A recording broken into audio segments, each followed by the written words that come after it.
Okay, so we have the Stsv here again with the Timmyc heat exchanger on it, and I just got back from having the car tuned, and was just doing some testing. The intake air temperatures on the car were running about 85 degrees. Outside air temperature was about 74 degrees. Intake air temp 2s on the car were running right around 95 degrees at a wide open pass from 40 mile an hour to 100 mile an hour. Intake air temp 2s went up to 105.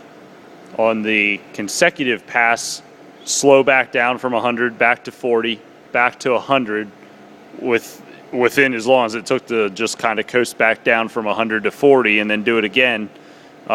Intake air temp 2s went up to about 135, but as soon as I was out of the throttle, within 20-30 seconds it was back to 100, and within another 2-3 minutes it was back down to hovering right a little under 100. But here's a little test I did on my own. I've got a little temperature gauge here. Let's see if we can read this.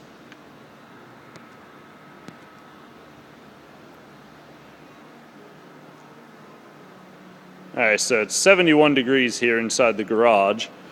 And then I had done this before with the car, before I upgraded the heat exchanger. So it's 71 degrees out. This is the top of the supercharger I'm shooting here. It's only 10 degrees warmer right on the center of the supercharger in the front. Now if we go to the sides, we've got about 100, a little over 100 on the sides of the supercharger here. Before the Timmyc heat exchanger, now the car's only been sitting about, I don't know, 3 minutes.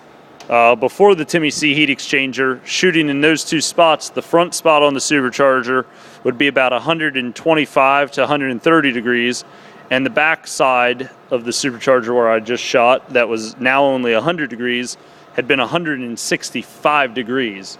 So if that gives you any indication of how well this heat exchanger works, that's pretty good.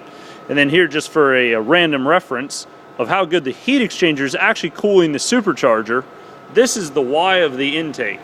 Where the red dot is, that's the Y of the intake.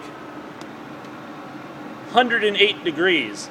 The intake is hotter than the supercharger. So that's pretty good when the intake's over 100 degrees, but the supercharger's only 10 degrees above ambient temperature. That's a pretty good heat exchanger right there. And if we shoot the top of the heat exchanger, the top of the heat exchanger is only about 6 degrees hotter. And just for a reference, that's the engine temperature at the moment. So the engine temperature is 140 on the top of the radiator. That's the front of the engine there.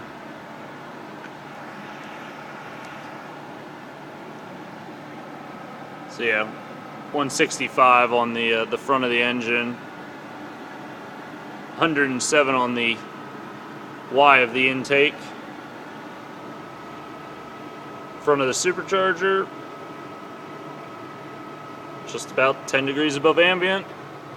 Side of the supercharger here. So,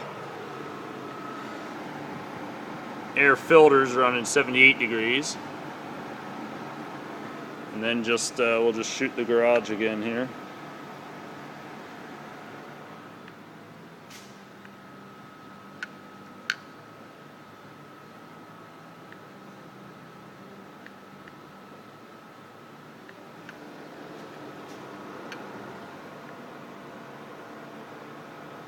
Yeah, so the temperature in the garage is actually about 78, so not too bad, but just figured I'd let everyone know what the temperatures are doing. So seems to have really improved the performance and everything. We were able to add some more timing to the vehicle, and that made a big difference too in power output. But I'm having some supercharger issues that seems to be bleeding off some boost, so we'll have to try and get that addressed. But in the meantime, the cooling issues were definitely addressed with the Timmyc heat exchanger, so highly recommended.